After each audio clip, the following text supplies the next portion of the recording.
오늘도 주님의 말씀을 통해 하나님 나라를 누리는 복이 있기를 주님의 이름으로 축원합니다.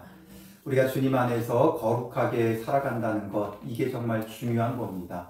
하나님께서 우리에게 율법과 규례를 주신 건 무거운 짐을 지우는 것이 아니라 우리로 하여금 거룩하게 하고 참된 자유를 누리게 한다라는 거죠. 그래서 우리가 앞선 12장에서 하나님께서 레위기에서 엄격히 명했던 가축 잡는 것에 대한 그 규례를 완화시켜 주세요. 왜냐하면 레위기에서는 이 이스라엘 백성이 광야를 지나는 동안 회막을 중심으로 살았기 때문에 얼마든지 회막에 왔다 갔다 하는 게 쉬웠어요. 근데 가나안 땅에 들어가 이제 그 땅에 거주하게 되면 회막으로부터의 거리가 먼 곳에 땅을 기업으로 받은 사람들은 왔다 갔다 하는 게 결코 쉽지 않기 때문에 그런 부분들에 있어서는 또한 완화해 주시죠. 그러니까 이 조항 자체가 목적이 아니라 하나님께서 왜 이 말씀을 주셨느냐가 중요하다 그랬죠. 그래서 하나님께서 그걸 주신 것은 바로 이 모든 것들이 우상 숭배와 연관되어지기 때문에 우상 숭배를 엄격히 금하면서 이런 규례들을 계속 말씀하고 계시는 거예요. 그리고 이제 오늘 본문에 와서는 굉장히 또 무섭게 말씀하시죠. 죽이라고 말씀하고 계세요. 5절에 그런 선지자나 꿈꾸는 자는 죽이라. 또 9절에는 너는 용서 없이 그를 죽이되 이렇게 말하고 있죠. 그리고 또 15절에 보면 너는 마땅히 그 성읍 주민을 칼날로 죽이고 되어 있어요. 그래서 지금 굉장히 엄하고 무섭고 엄격한 말씀을 하고 계신다는 거죠. 무엇 때문에 어떤 죄이길래 하나님께서 이렇게 죽이라고까지 엄히 말씀하고 있느냐? 바로 하나님을 떠나 다른 신을 섬기게 하는 자가 있다면 그 자는 반드시 죽이라는 거예요. 그래서 1절부터 5절은 가장 대표적으로 먼저 1절에 너희 중에 선지자나 꿈꾸는 자가 일어나서 이렇게 되어 있죠. 선지자나 꿈꾸는 자, 이런 방식으로 하나님께서는 말씀하셨어요. 계시하셨어요. 그런데 모든 선지자, 모든 꿈꾸는 자가 아니라 어떤 이들의 모습은 어떤 자들이었냐? 5절에 보면 이는 너희를 애굽 땅에서 인도해 내시며 종되었던 집에서 속량하신 너희의 하나님 여호와를 배반하게 하려 하며 너희의 하나님 여호와께서 내게 행하라 명하신 도에서 너를 꿰어내려고 말하였음이라 말하죠. 하나님을 배반하게 하고 또 하나님의 명령에서 떠나도록 만드는 그런 선지자나 꿈꾸는 자, 쉽게 말하면 거짓 선지자들이죠. 그런데 여기서 우리가 정말 주의해야 될 건 뭐냐면 거짓 선지자고 거짓 꿈꾸는 자임에도 불구하고 뭘 한다는 거예요? 이적과 기사를 내게 보이고, 아무 능력 없이 그냥 말로만 떠드는 자들이 아니라 이적과 기사도 보이는 자들이에요. 그런데 2절에 보면 그가 내게 말한 그 이적과 기사가 이루어지고, 말한 이적과 기사가 이루어지기까지도 해요. 그런데도 불구하고 결국 이들의 목적은 어디에 있는가? 너희가 알지 못하던 다른 신들을 우리가 따라 섬기자고 말할지라도 결국에는 하나님이 아니라 다른 신을 섬기게 만든다는 거예요. 이적과 기사를 보이고 그 말한 것들이 척척 이루어진다 하여도 그게 정말 참 선지자라고 말할 수는 없다라는 거죠. 그래서 이런 것들을 주의해야 되고, 그래서 3절에 너는 그 선지자나 꿈꾸는 자의 말을 청종하지 말라 말씀하시면서 5절에 궁극적으로 그런 선지자나 꿈꾸는 자는 죽이라 엄히 명령하고 계시죠. 근데 사실상 죽이라고 명하고 계시지만 이것은 죽이기 위한 법인가요? 아니죠. 죽이기 위한 법이 아니라 그런 자들에게 미혹되지 말라는 거예요. 이런 자들은 죽여야 될 정도로 악한 자들이니까. 물론 이스라엘 가운데 이 시대에 이런 사람들이 일어났다면 반드시 죽여야 돼요. 그런데 이것이 율법적으로 이런 자들을 죽이기 위한 목적이 있는 게 아니라 오히려 지금 이스라엘 백성에게 이런 자들을 죽이라는 건 이스라엘 백성을 위한 거잖아요. 그러니까 그 정도로 엄격히 다루는 거기 때문에 미혹되지 말라. 이것을 지금 말씀해 주고 계시는 거예요. 그리고 이제 이 시대를 살아가는 우리에게는 어떤 의미가 있느냐. 이런 선지자나 꿈꾸는 자들처럼 뭔가 예언을 하고 어떤 환상을 보고 이야기를 하고 하나님으로부터 직통 계시를 받았다고 하는 사람들이 있죠. 들어보면 굉장히 어떤 깊은 영적 진리가 있는 것 같기도 하고 굉장히 어디서 들어보지 못한 새로운 것들을 전하기도 해요. 그러니까 사람들이 많이 미혹되어지겠죠. 그러나 이런 것들을 우리는 조심해야 돼요. 왜냐하면 더 이상 하나님은 이런 직통 계시로 말씀하지 않아요. 구약 시대에 그리고 신약 성경이 쓰여지던 때에는 하나님께서 계시로, 꿈으로, 환상으로 보여주셨어요. 그러나 이제는 그렇게 하지 않으세요. 왜냐하면 하나님의 계시가 완성되었기 때문에 그래요. 이미 이제 하나님께서 계시해 주신 그 기록된 성경 신구약 66권으로 부족함 없이 하나님의 모든 계시가 완성, 종결되어진 거예요. 그러니 더 이상 새로운 계시는 없어요. 하나님께서 주신 신구약 66권의 말씀만 계시예요. 그렇기 때문에 성경에 권위가 있는 거죠. 하나님 말씀 외에도 또 다른 계시가 있다고 하면 성경의 권위는 무너지는 거예요. 왜 오직 성경이에요? 또 다른 계시가 있다고 하면. 또 다른 계시가 없기 때문에 오직 성경, 오직 말씀, 이런 우리의 모토가 이루어질 수 있는 거예요. 그래서 이제는 부족함 없이 하나님께서 그 모든 계시를 완성하셨어요. 그래서 초자연적인 방법으로 더 이상 하나님은 계시하지 않으세요. 그러니 우리가 이런 직통 계시를 받았다고 하는 사람들을 조심해야 되죠. 그러면 하나님께서 어떤 환상이나 꿈을 보여주시는 건 그럼 다 가짜입니까? 모르겠어요. 그런데 다만 제가 성경을 연구하고 말씀을 보고 이런 목회자의 입장에서 여러분들에게 그 가이드라인을 제시한다면 하나님의 계시는 완성됐어요. 또 다른 계시는 없어요. 그러나 하나님은 무엇으로도 말씀하실 수 있고 일하실 수 있어요. 그렇기 때문에 환상을 보여주실 수도 있고 지금도 또한 꿈을 통해서도 말씀하실 수도 있고 아주 신비한 방법으로 다른 사람의 입을 통해서 성경처럼 당나귀의 입을 통해서도 말씀하실 수 있어요. 저는 부인하지 않아요. 왜냐하면 하나님이시기 때문에. 하나님이시기 때문에 어떤 방식, 어떤 것도 다 사용하실 수 있어요. 그럼 이게 도대체 뭡니까? 그걸 묻는다면 성경의 계시 외에는 없어요. 그런데 그런 방식으로도 하나님께서 일하실 수 있는데 그런 꿈이나 환상 이런 것은 객관적인 게 아니라 주관적인 것이라고 그랬죠. 그래서 개인의 신앙에 유익하게 받아들이면 되는 거예요. 그걸 절대화하면 안 돼요. 내 신앙에 유익하게 어떤 꿈을 꿨어요. 그 꿈을 꿈이니까 그 꿈은 하나님께서 이제 더 이상 꿈과 환상으로 말씀하시지 않는다. 무시하고 아무것도 아니다. 이래서 되는 게 아니라 그 꿈을 꾼 사람이 그 꿈을 통해 뭔가 자기가 유익하게 깨닫는 바가 있으면 되는 거예요. 그런데 그걸 가지고 다른 사람에게도 적용을 하면 안 된다는 거죠. 그러니 어떤 꿈과 환상과 이런 것들은 지극히 주관적이에요. 그래서 내 신앙에 유익하게 받아들이면 되는 거예요. 하나님께서 그렇게 말씀하실 수도 있고 말씀하지 않았을 수도 있어요.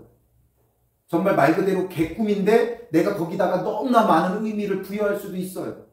그러나 우리가 그 모든 게 다 헛것이다가 아니라 그걸 개인 신앙에 유익하게 받아들이면 그것으로 충분한 거예요. 이걸 객관화시켜가지고 공동체에서 설교를 한다거나 이런 데 사용하면 안 된다는 거죠. 근데 요즘 유튜브가 너무 활성화가 되니까 그런 거짓 선지자들이 너무 많아요. 막 하나님의 뭐 특별한 계시를 받았다고 하면서 기독교인들의 발작 버튼이 있어요. 예를 들면 뭐 동성애 문제, 또 그 다음에 그 종교 통합 문제, 막 이런 기치를 내세우면서 막 자기가 정말 참된 선지자인 것처럼 막 얘기하는데 결국에는 다 보면 그런 걸 얘기해서 많은 사람들의 인기를 얻으면 그 많은 사람들을 그리스도께로 인도하고 있나요? 아니죠. 자기를 추종하게 만들어요. 그 사람이 의도했든 의도하지 않았든 자기를 추종하게 만든다고요. 예언의 은사가 있다고 하는 사람들, 예언의 은사가 성경에 기록됐기 때문에 저도 분명히 있다고 인정은 해요. 그런데 어떤 예언의 은사가 있다고 해서 그 예언의 은사로 활발하게 사역하는 사람들, 그 집단에 가보면 예수 그리스도가 그들의 구원자가 아니라 그 예언기도 한번 들으려고 줄을 서요. 그 예언기도 한번 들으려고 수십만 원, 수백만 원 막 갖다 바치면서 기다려요. 그리고 그 말 한마디에 자기의 모든 걸 걸어요. 그래서 그런 예언의 은사가 있다고 하는 곳에 가보면 성경의 위치가 없어요. 성경은 저리 가라고 어떻게든 그 예언의 은사가 있는 사람으로부터 한마디라도 들어보고 싶어서 그렇게 하죠. 그러니 거기에 어디 예수 그리스도의 구원이 있어요. 그 예언의 은사가 있는 사람의 말이 마치 자기의 그리스도가 되고 구원이 되고 그 사람을 마구 추종하며 섬기게 되어 있는 거예요. 그러니 우리 교회 성도들은 절대 예언의 은사가 있다는 사람을 찾아가서 예언기도 받지 마세요. 무슨 일이 있어도 예언기도 받지 마세요. 그건 정말 지극히 예언의 은사가 있다 할지라도 주관적이에요. 하나님께서 주신 그런 어떤 하나님께서 보여주시고 알게 하시는 이유는 그걸 가지고 기도하라는 거지, 그걸 가지고 선생 노릇하라고 주시는 은사가 아니에요. 하나님께서 보여주신 정말 시급하고 중요한 문제가 깨달아지면 그걸 가지고 기도하라고 주셨지, 그걸 가지고 사람들을 선동하라고 주신 게 결코 아니라고요. 그런데 요즘 그런 것들을 다 활용하고 이용해서 사람들을 잔뜩 끌어 모아가지고 마치 뭔가 그곳에 정말 진리가 있는 것 같지만 결국 그 사람의 추종자만 만들고 있어요. 거기에서는 더 이상 예수 그리스도에 대해서 이야기하지 않아요. 그의 말씀에 대해서 이야기하지 않아요. 온통 그런 것으로만 가득 차버리죠. 그러니 설령 누가 예언의 은사가 있다 해도 그 예언의 은사가 있는 사람에게 가지 마세요. 왜냐하면 그 예언보다 더 확실하고 분명하고 정확한 예언인 성경이 우리에게 있어요. 더 분명한 건 보지 않고 엉뚱한 것만 보고 있는 거죠. 그러니까 그게 무슨 유익이 될 수 있겠어요. 그러니 우리에게 필요한 건 하나님의 말씀이고 성경이에요. 결국 이런 선지자, 꿈꾸는 자, 어떤 기적과 표적, 병 고치는 은사, 이런 것들이 결국에는 그 사람의 종을 만드는 거예요. 결국에는 우리를 미혹하고 결국에는 우리를 넘어뜨려요. 그 은사 자체를 부인하거나 부정하지는 않아요. 그런데 그것이 드러나게 내세워서 하는 것과 주신 은사기 때문에 드러나지 않게 은밀하게 하는 것과는 다르죠.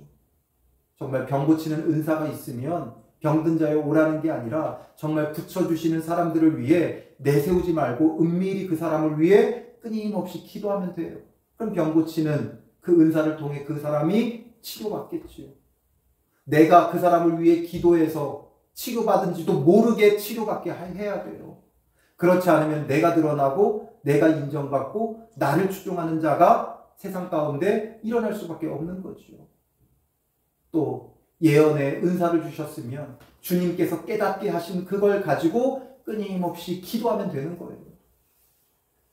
뭔가 대단한 선지자인 양 내세우면 결국에는 예수 그리스도 대신에 그 사람이 드러날 수밖에 없죠. 그래서 청종하지 말라, 또 심지어 죽이라까지 말씀하고 있어요. 이렇게 해서 5절 마지막에는 너는 이같이 하여 너희 중에서 악을 제할지니라 말씀하고 있죠.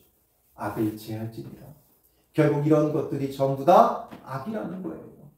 이런 것에 미혹되지 말고, 그런 자들은 죽이라고 하였기 때문에 우리가 가서 죽이면 돼요, 안 돼요? 그렇다고 해서 가서 죽이면 안 되고 우리 마음에서 죽여야 돼요.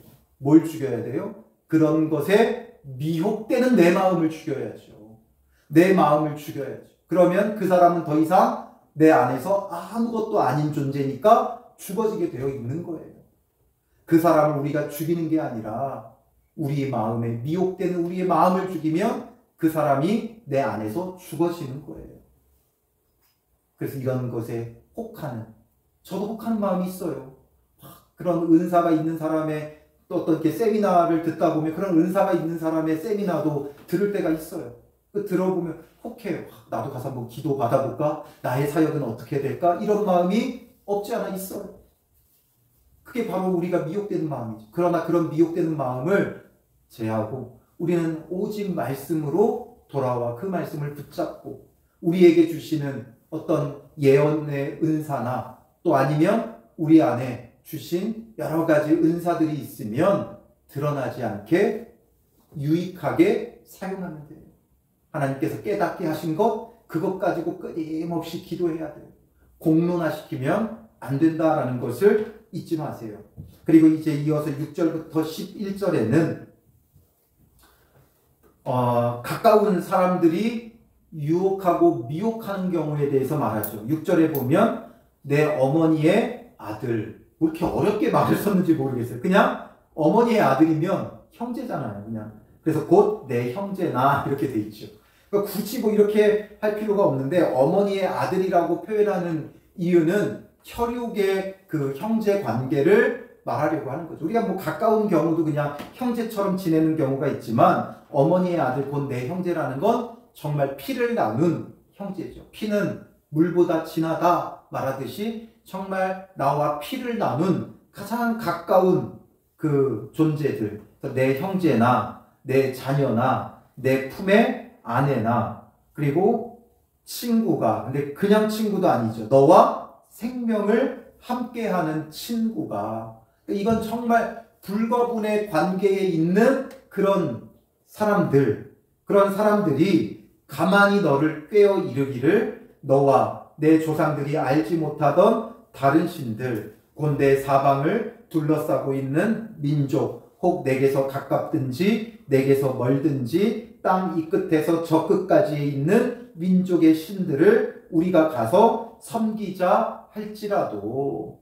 다른 신을 가서 섬기자고 한다는 거예요. 그럴 때 어떻게 하라고 말해요? 너는 그를 따르지 말며 듣지 말며 긍휼히 여기지 말며 애석히 여기지 말며 덮어 숨기지 말고 너는 용서 없이 그를 죽이되 말하고 있죠. 용서 없이 죽이라고 말하고 있어요. 나의 형제인데, 나의 자녀인데, 또 나의 아내인데, 나와 생명을 함께하는 친구, 어떻게 보면 생명의 은인이죠. 그런 사람이라 할지라도 하나님을 떠나 다른 신을 섬기자고 하면 그들을 죽이라는 거예요. 용서 없이 죽이라는 거예요. 그리고 죽일 때에 내가 먼저 그에게 손을 대고 후에 뭇 백성이 손을 대라. 그런데 먼저 손을 대는 것도 내가 해야 된다는 거예요.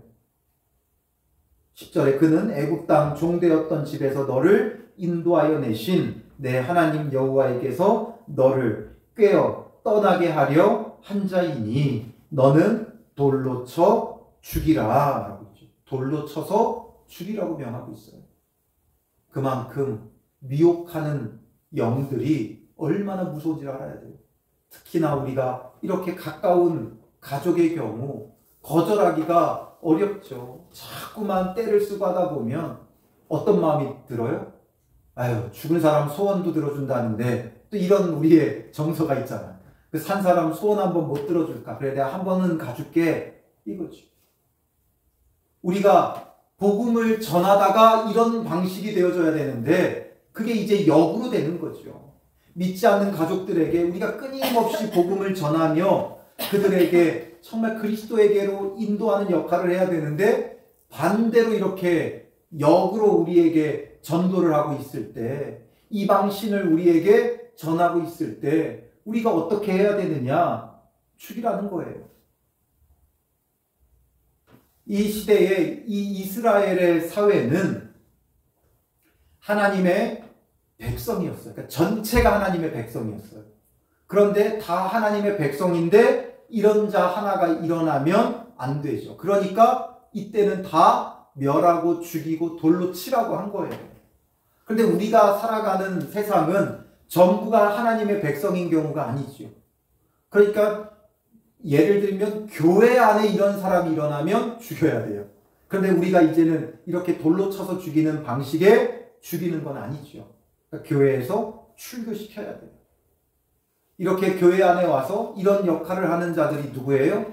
신천지 같은 경우죠. 신천지가 이런 일들을 너무 많이 해요. 그러면 우리가 어떻게 해요?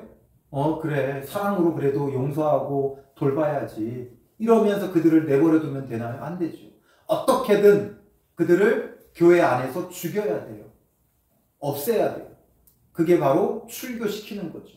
다시는 교회에 들어오지 못하게 해야 돼요. 출입을 완전히 막아야 되는 거예요. 이런 것처럼 우리의 가까운 형제가 우리를 미혹할 때 완전히 막아야 돼요. 그런데 우리가 이제는 이 세상 속에 들어가 살다 보니까 그곳에는 믿지 않는 자들이 많아요. 거기에서 우리가 이런 사람들을 하나 둘 제하면 우리는 복음을 전할 수 있는 사람이 없죠. 그러니까 이런 말씀은 교회 공동체 안에 우리를 미혹하는 자가 있다. 그는 반드시 멸해야 돼요. 특히나 누가 앞장서야 된다고요? 그 가족이, 가장 가까운 사람이 앞장서야 돼요. 왜냐하면 다른 사람이 하면 시기해서 미워서 한다고 말이 나와요.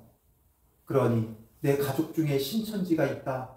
그러면 그 사람이 앞장서서 자기의 가족을 교회 안에서 제해야 돼요. 그렇다고 해서 뭐 가족 혈육관계를 다 끊고 완전히 뭐 이렇게 살아가라는 게 아니죠. 그리고 또 그 가족이 다시금 회심할 수 있도록 도와야 하기는 하지만 교회 안에서는 완전히 제해야 되는 거예요. 그래서 앞선 본문에서도 그랬듯이 이스라엘 백성이 광야에 있을 때와 가나안 땅에 들어갔을 때 그 상황과 처지가 다르기 때문에 율법이 재해석돼서 적용되어지는 것처럼 오늘 우리도 하나님의 백성이 되긴 했지만 이 지금 구약 시대에 출애굽한 이스라엘 백성과 같은 전부가 다 하나님을 섬기는 공동체가 아니기 때문에 우리는 이런 것들을 재해석해서 적용하는 것, 이게 굉장히 필요한 부분이에요. 그래서 교회 안에 이렇게 미혹하는 자가 있다. 그러면 가장 가까운 사람이 앞장서서 그 사람을 제해야 되는 거예요. 그냥 좋은 게 좋은 거다 하면서 덮어주기만 하면 결국에는 그 죄의 씨앗이 자라서 교회를 완전히 무너뜨리는 거예요. 그리고 이제 12절부터 18절에는 무엇을 말씀합니까? 내 하나님 여호와께서 내게 주어 거주하게 하시는 한 성읍에 대하여. 이제는 한 성읍이에요. 성읍. 한 마을, 한 고을이 내게 소문이 들리는데 너희 가운데서 어떤 불량배가 일어나서 그 성읍 주민을 유혹하여 이르기를. 어떤 불량배가 일어나서 그 성읍 주민을 유혹했다는 거죠. 그래서 너희가 알지 못하던 다른 신들을 우리가 가서 섬기자 한다 하거든. 그래서 이 성읍을 미혹한 거예요. 미혹된 성읍이 있는 거죠. 그때 어떻게 하라고 말해요? 14절에 너는 자세히 묻고 살펴보아서. 이게 중요해요. 소문이니까 소문은 확인을 해야죠. 소문만 듣고 이렇다 저렇다 판단하면 안 돼요. 우리가 그런 경우들이 너무 많아요. 소문으로 기정사실화해서 비난하고 비판하고 정죄하는 게 너무 많아요. 소문이 있으면 그 소문을 확인을 해야죠. 요즘 SNS가 너무 발달하다 보니까 퍼나르는 게 너무 많아요. 전 저희 교회 성도님들에게 권하기를 그런 것 퍼나르지 마세요. 그게 정치적이든 종교적이든 퍼나르지 마세요. 간혹 그런 경우도 있어요. 이제 동성애 차별법에 대해서 우리는 다 반대를 하죠. 믿는 사람들로서 반대를 하는데 이걸 너무 강조하다 보니까 있지도 않은 것을 만들어낸 가짜 뉴스들이 있어요. 뭐 외국에서 누가 이 설교를 했다가 며칠간 구금되었다. 이런 것들이 정확하게 확인되지 않은 그런 것들이 너무 많아요. 그리고 또 선교단체에서 어느 지역에 기독교인들을 학살해가지고 몇 명의 사람들이 죽었다 막 이러면서 옮겨와요. 근데 사실상 많은 사람이 죽은 건 사실인데 그냥 민족 간의 전투가 벌어져서 죽은 건데 그게 기독교인들을 학살했다, 박해했다 막 이런 식으로 뉴스를 만들어서 날라요. 그럼 그걸 보면 기독교인들로서 우리 마음에 어떤 마음이 들어요? 그러니까 기도해야 된다 막 이러면서 서로 막 나르고 이러죠. 이러면 안 돼요. 그런 것들 나르지 마세요. 그냥 보고 이런 사실이 있나 하고 만약에 확인이 되면 확인된 거지 그걸 막 기정사실화해서 이야기하면 안 된다는 거죠. 그러니까 소문이 들리면 확인해야 돼요. 분명하게 확인하고 이게 정말 정확하게 확인된 사실이면 전할 수도 있겠죠. 정말 시급한 문제고 전해야 될 문제라면 전해야 돼요. 누가 말했든 뉴스에 나왔다 어디에 나왔다 그것만으로는 그냥 듣고 그런 일이 있었나 보다 하고 말아야 되는 거예요.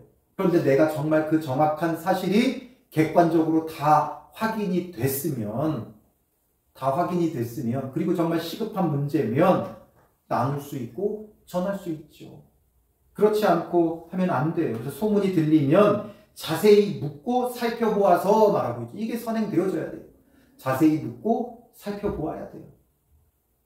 그리고 이런 가증한 일이 너희 가운데 있다는 것이 확실한 사실로 드러나면 이게 정말 확실한 사실로 드러났다. 그러면 그때는 어떻게 하라고 말해요? 15절에 너는 마땅히 그 성읍 주민을 칼날로 죽이고 그 성읍 주민을 죽이라는 불량배를 죽이라는 게 아니라 그 성읍 주민을 다 죽이라고 말하고 있어요. 이미 이들이 미혹이 된 거죠. 그러니까 이 지금 이스라엘의 성읍들 가운데 미혹된 성읍은 그 주민들까지 죽이는데 주민만 죽이는 게 아니라 완전히 싹을 잘라버려요. 그 성읍과 그 가운데 거주하는 모든 것과 그 가축을 칼날로 진멸하고 또 그 속에서 빼앗아 차지한 물건을 다 거리에 모아놓고 그 성읍과 그 탈취물 전부를 불살라 내 하나님 여호와께 드릴지니 그 성읍은 영구히 폐허가 되어 다시는 건축되지 아니할 것이라. 영구히 폐허시키는 거죠. 그런 성읍은 완전히 싹을 잘라버린다는 거예요. 완전히 멸하고 없애버려야 된다는 거예요. 이걸 통해서 우리가 깨달을 수 있는 건 무엇입니까? 우리도 이렇게 포악하게 신앙생활을 하라는 게 아니라 결국에는 우리를 그리스도에게서 끊어놓으려고 하는 것은 무엇이 되었든 완전히 멸해버리라는 거죠. 오늘 우리를 그리스도에게서 끊어놓으려고 하는 것은 이런 거짓 선지자일 수도 있고 우리의 가까운 혈육, 가족일 수도 있고 아니면 이런 막 성읍이 따르듯이 이 성읍이 따른다는 건 뭐예요? 대세죠. 대세가 기울었든지 이런 것에 흔들리거나 미혹되지 말라는 거죠. 그래서 그런 소지가 있는 건 완전히 진멸하고 멸하고 없애버려야 되는 거예요. 여러분들의 마음을 무엇이 미혹하는지를 묵상해야 돼요. 우리가 이거 안 하고 저거 안 하고 여기서 말했듯이 거짓 선지자 안 따르고 우리의 가족 중에 나를 특별히 미혹하는 자가 없고 또 어떤 지역이 이런 지역이 내 주변에 있는 것도 아니고 나는 상관없다 이러면 안 된다고 그랬죠. 말씀을 주야로 묵상한다는 건 말씀을 소극적으로 대하면 안 돼요. 정말 적극적으로. 좁은 의미로 적용하면 안 되고 넓은 의미로 적용을 해야 돼요. 나에게 그리스도에게서 나를 끊어놓으려고 하는 게 무엇인가 그런 것들을 살펴봐야죠. 그걸 묵상하지 않으면 성경을 읽을 필요가 없어요. 성경을 열심히 읽어도 아무런 유익이 되지 못해요. 이걸 깊이 묵상하고 적용하고 되뇌이고 곱씹으면서 나를 그리스도에게서 끊어놓고 있는 게 도대체 무엇인가? 오늘 지금 나를 그리스도에게서 끊어놓으려고 하는 게 무엇인가를 살펴보아야 돼요. 그래서 정말 주님께 집중하고 예수 그리스도를 붙잡고 나아가야 되는 거죠. 물질이 나를 미혹하고 있지는 않은지, 세상의 가치관이, 이 시대의 대세가 이런 것들이 나를 미혹하고 있지는 않은지, 요즘 사람들이 이 시대 사람들이 다 교회를 떠나는 이런 것들이 교회를 비이성적이고 비과학적이고 비합리적인 집단으로 보는 그런 시선에 위축되거나 그런 것에 우리의 마음이 흔들리면 안 돼요. 이 예배 시간에 주님 앞에 나와 있을 때도 우리에게 딴 생각이 들게 하는 이런 잡생각들이 우리를 그리스도에게서 끊어놓고 있는 거죠. 이런 것들을 조심해야 돼요. 우리 금요 기도에 피곤하고 졸립죠. 잠이 우리를 그리스도에게서 끊어놓으면 안 돼요. 깨어 있어야 돼요. 졸지 말고 우리 학생들 깨어서 주의 말씀에 집중하고 나아가야 되는 거죠. 그래서 이렇게 우리를 그리스도에게서 끊어놓으려고 하는 건 항상 수많은 것들이 있어요. 그런데 성경에서 언급된 이 몇 가지 없다고 우리가 안심하고 안일하게 신앙생활을 하면 안 되겠죠. 그래서 적극적으로 묵상하고 깊이 생각하고 나를 그리스도에게서 끊어놓는 게 무엇인가, 이것을 직면해야 우리가 회개하고 돌이키고 정말 그리스도만을 붙잡고 구원을 얻는 믿음의 사람이 될 수 있는 거예요. 그래서 오늘 이 밤에 우리가 기도하며 나아갈 것은 나를 그리스도에게서 끊어놓는 게 무엇인지 주님 깨닫게 하시고, 나를 그리스도에게서 끊어놓으려고 나를 미혹하는 이 모든 것들 내 안에서 완전히 다 진멸해버리고 오직 그리스도만을 붙잡고 예수 그리스도의 참된 구원을 누리는 자 되게 하여 주시옵소서 기도하고요. 또 여러분들의 가족들, 우리가 미혹당하는 게 아니라 우리의 가족과 이웃을 그리스도께로 인도할 수 있도록 우리의 믿지 않는 가족들을 위해 또 여러분들의 기도 제목을 놓고 함께 기도하며 나아가겠습니다.